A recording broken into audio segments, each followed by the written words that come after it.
说一个关于容貌的玄学。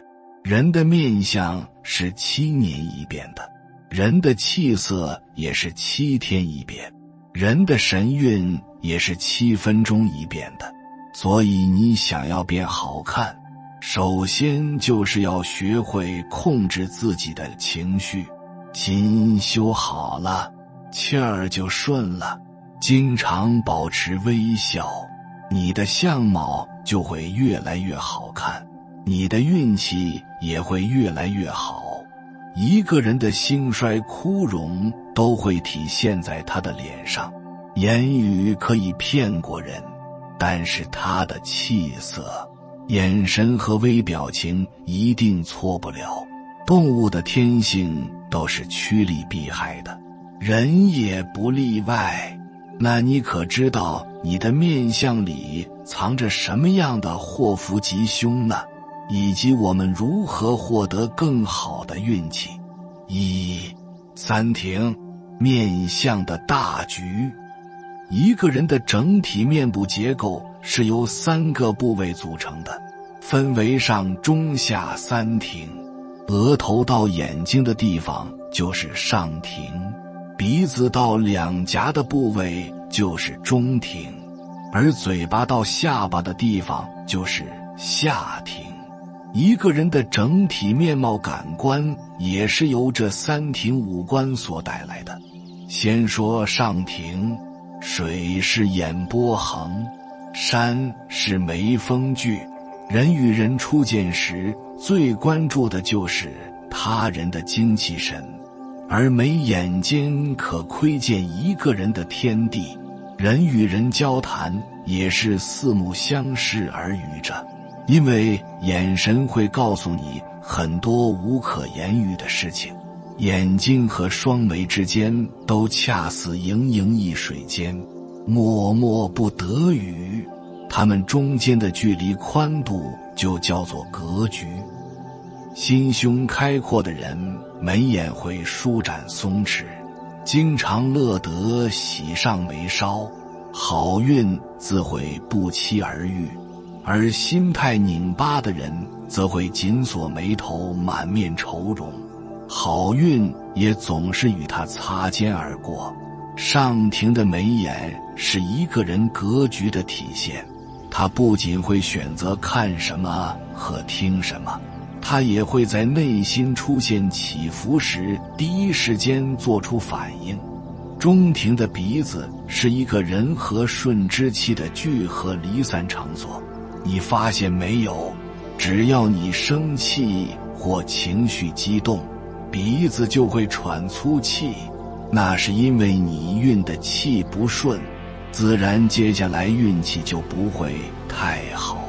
坏情绪不仅是慢性自杀，它也犹如人人避之不及的无形垃圾一样，具有传染性和伤害性。只要你无法控制的情绪蔓延开来，一定会得到周边人群的反噬。所以21世纪的男女择偶标准普遍的有一条叫做情绪稳定，平和才能气顺，气顺才能运好。下庭的嘴巴和下巴决定了一个人的生活态度，也是喜怒哀乐所引发原因的所有源泉。吃什么和说什么由他来决定，身体的状况和人际关系的和谐与否也都跟他有关。他的一颦一笑，亦或是缄口不言，都决定了每一个当下的态度，也汇聚成了人生每一个篇章。3庭的整体组合会形成一个状态表征，那就是气色。气色好，运气才会好。气色不好，要么身体不好，要么事情不顺。而气色是可以通过修心的方式来创造好运气的。具体怎么做呢？气和色。人们常说的运气讲的就是这个气。运气分为5运6气，你可以简单理解成由木火土金水5个基本元素所组成的五运和风火热湿燥寒6个气候所组成的6气共同形成了不断变动的外界。而这个时候，你在面对多变的外界形式能量之时，你能不能保持自己的强内核不动摇去进行借力打力或者借势救势？假设你没有办法调节好自己和外界的平衡，就无法运好气，自然运气就不好。而如果能调节好，哪怕形势和大运是不利于你的，但是依然能够触底反弹后乘势而起。用大白话来讲，就是世界和万物都存在运势的起伏高低，而我们的解决办法就是不对抗也不慌忙，找到当下的节奏，随时而悟。之前我在海边坐船，一上船就头晕，船家告诉了我一个解决晕船的办法，那就是随着船身晃的节奏去同频晃动自己身子，慢慢地跟它处于一个节奏后，就不会再有晕船的感觉了。大道至简，真正能航行到远方的人，并不是一直遇不到惊涛骇浪的人，也不是会运气一直好的人，而是他们在人生的不同晃动中找到了自己的节奏。兵来了响挡，水来了土掩，逢山开路，遇水搭桥，在每一次的波浪汹涌中都练就了一身新的本事。不慌不忙，见招拆招，气就自然不会乱，气好了，运气自然不会差，气乱了，运气自然不会好。所以大多数容易生气的人，运气不会好到哪里去。气的不同会显现出不同的色，所以你经常看到一个人气色好与不好的背后逻辑就在于此。很多人都听过脸色这个词，比如说谁的脸色不好，要看谁的脸色形势等等。为什么从脸上会看出这么多的心理表征呢？脸色的色和五色六尘的色是同一个意思，是说一切万物的不同内涵和意义而表现的状态称为色。那么脸色自然就是人的心理和精神所表现出的状态了。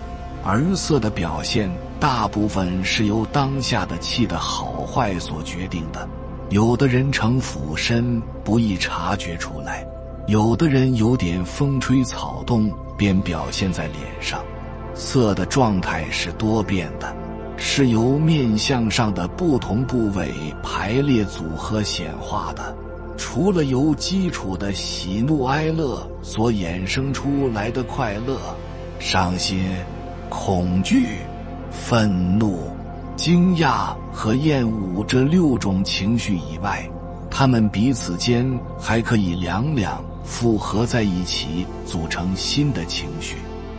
比如快乐和惊讶结合在一起就是惊喜，也就是说人的脸色是拥有21种之多。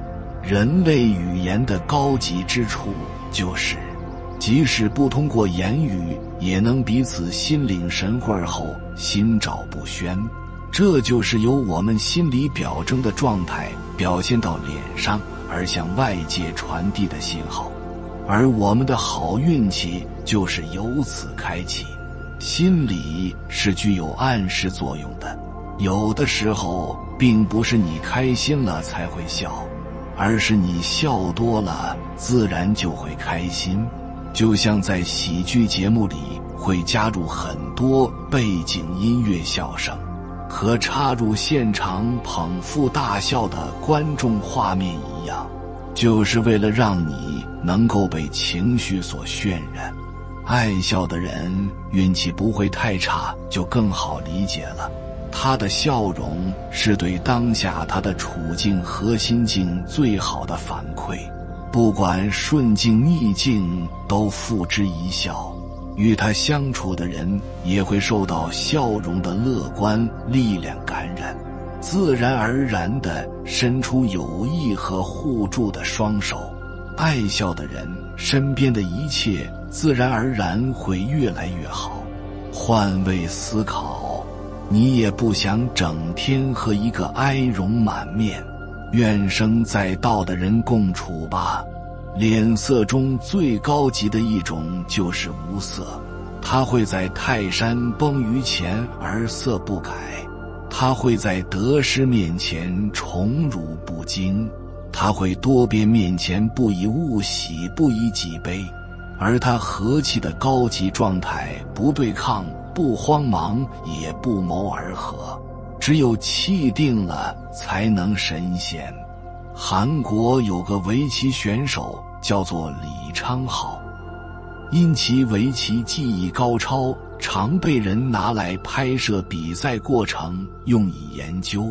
等到大家把他数百场比赛视频照片拿出来学习时，惊人的发现，他的脸上永远只有一个淡淡的表情，不论棋局是顺风还是逆风，他都没有在脸上表现出该有的心理表征。他的从容和淡定被誉为围棋界的石佛。无招胜有招，无色胜万色。不仅是外界会根据你的反应而做出相应的不同回应，正如困难像弹簧一样，你弱它就强，自己也会因为自己的失色而自乱阵脚，眼前的情势也会变得愈发不可控制。所以胸有积雷而面如平湖者，才可拜上将军，否则如何才能面对波谲云诡和瞬息万变的战场呢？如果胜就骄败则馁的话，最终等待我们的只有失败的结局。那么好的气色如何修炼呢？首先就是人在世上磨，事情经历多了，也就不那么大惊小怪了。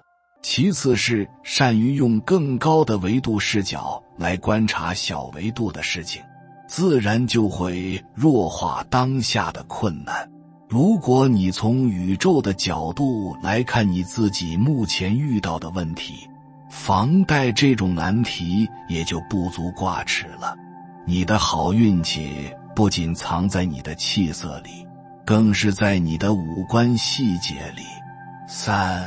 眼、耳、口、舌。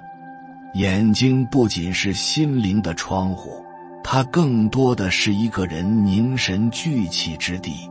眼神就是这个意思。我们常言一个人有没有神，主要就是从眼睛里看出的。那么为什么有人会炯炯有神，而有人则浑浊不堪呢？那就是看的东西不同，造就了不同的眼界。有眼界后，就会有意识界，就会造就自己的世界观。见过人间疾苦的人，眼里充满了悲天悯人；见过世事人情，从而洞明练达的人，眼里都是世故圆滑；见过起伏涨跌、无常无恒的人，眼里则是布满深邃。可以这么说，你的一生就是你见过的世界总和。见什么很重要，不见什么更重要。大脑不仅是你眼里世界的反应枢纽，并且还会在你有了基础认知之后，下指令决定看什么和不看什么。大脑喜欢舒适区，它便让你看些它能理解的东西，一旦是超出了他的理解范围的，他便让眼睛选择性逃避，形成自己的一套信息茧房。相反，越是没营养的东西，他越喜欢让眼睛摄取。花花世界看都看不过来，然五色令人目盲，五彩缤纷的世界会让人眼花缭乱，从而失去辨别能力。有太多可以诱惑我们眼睛的地方了，名牌车、名牌包包、豪宅、好看的异性等等。看多了，心神就不定了，看得越多，就越想再看更多。欲望就像海水一样，越喝越渴。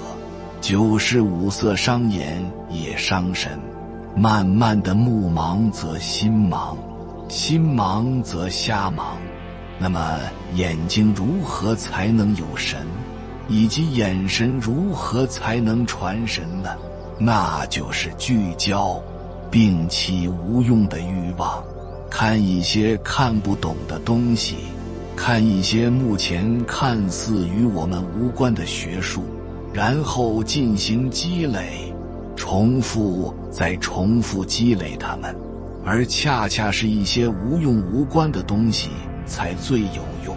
就像你现在站的这个地面一样，你可以把其他不站的地方都放弃而不要吗？那你还能站得住脚？还能走得远吗？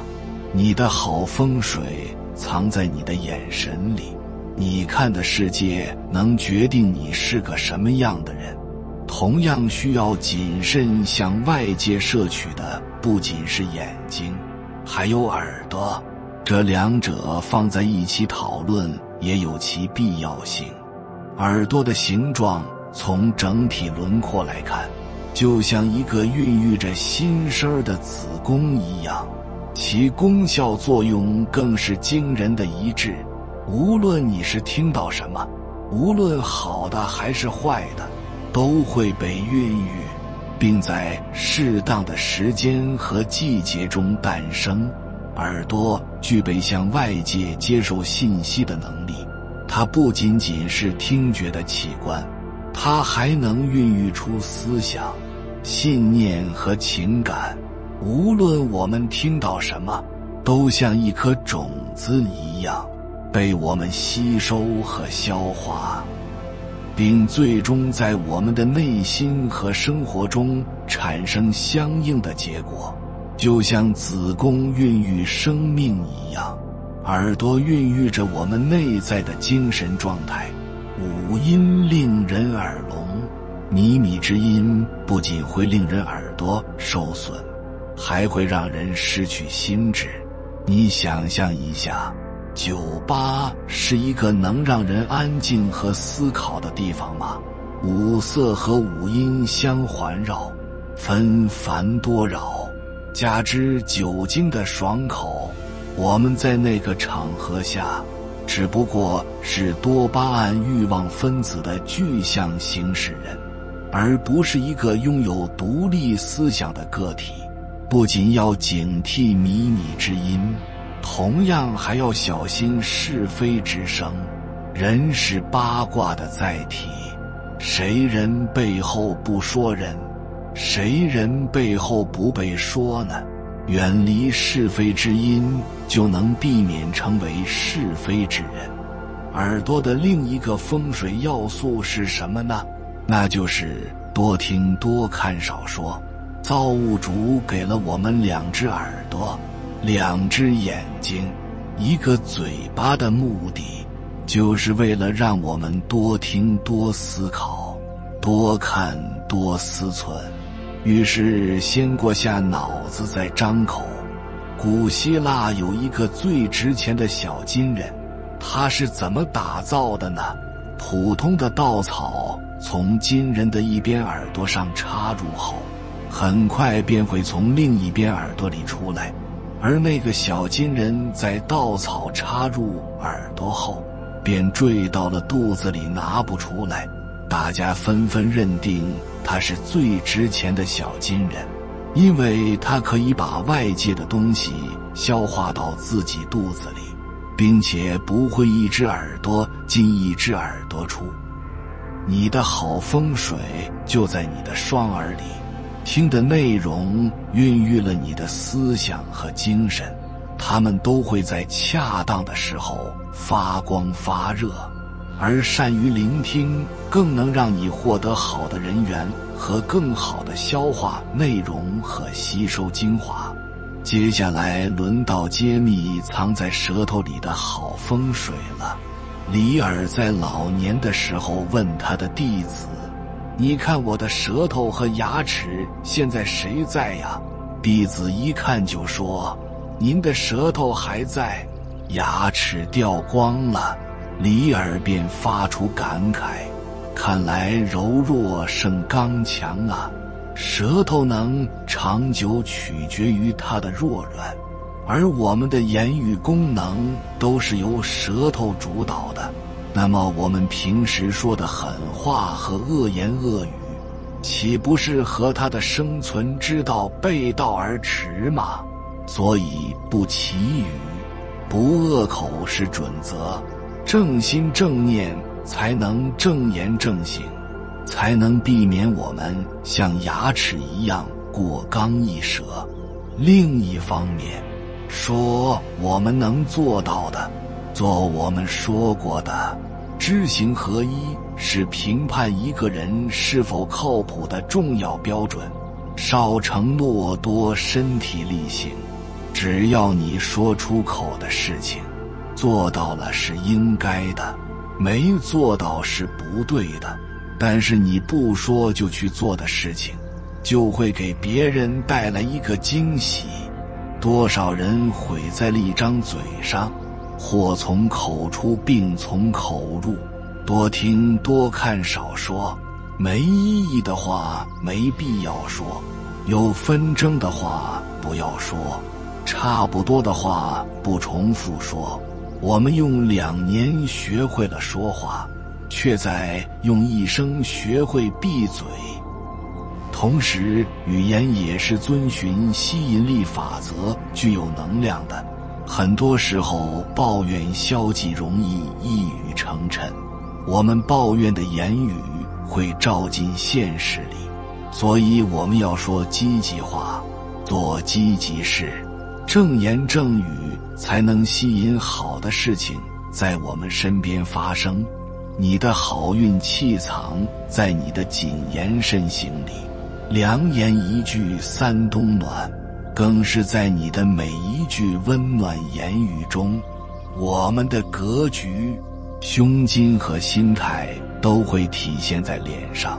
30岁前，我们的长相是由父母决定的，而30岁后，我们的长相是由自己决定的。我们每个人都要对自己的面相负责，运气的好坏都是由自己吸引来的。祸福无门，为人自照。一个人福气大不大，看脸就知道了。有福气的人脸上都有3个特征，看看你占几个。第一个，阳光笑脸。我们无法主宰命运，但是可以主宰内心的态度。有福气的人能从黑暗中看到光明，也能从逆境中看到闪光。这种乐观的心态也会帮助他们乘风破浪。第二，慈眉善目。慈悲和善良不是为了索取回报，而是为了心安理得。当你做尽了善事，你不需要去求，上天自然会降福报于你。第三，不卑不亢。面对强者可以敬仰，但无需卑躬屈膝；而面对弱者呢，你可以同情，但无需凌驾其上。不卑不亢既是示之以弱的智慧，也是坚守本色的刚强。这其中，阳光笑脸是未来之道，慈眉善目是与人之道，不卑不亢是与己相处之道。符合这三道，你的福气也就来了。命是你自己定的，你要不要改也是你自己决定的。相随心转，心一转，相就变，命就改变。很容易，不难。所以为什么观念很重要？观念一改变，你的相貌就跟着改变。你看，你认为一切都是好的，你马上就脸上的光彩就出来了，就不会没毛者在一起，就不会愁眉苦脸。然后慢慢的你就感觉到你越走越顺，一切都在一念之差。有缘人，感谢你看到最后。如果今天的影片对你有所帮助，请按个赞给我响应，回复一句相由心生，你的心态越好，生活就对你愈发温柔无比。愿你余生不为琐事扰，只一笑而过，用最好的心态过最好的生活。还没有订阅频道的，请点击右侧的订阅按钮，与我们建立更深的连接。随缘加入会员，与同频之人共修福报，随喜转发，传播善知识，功德无量。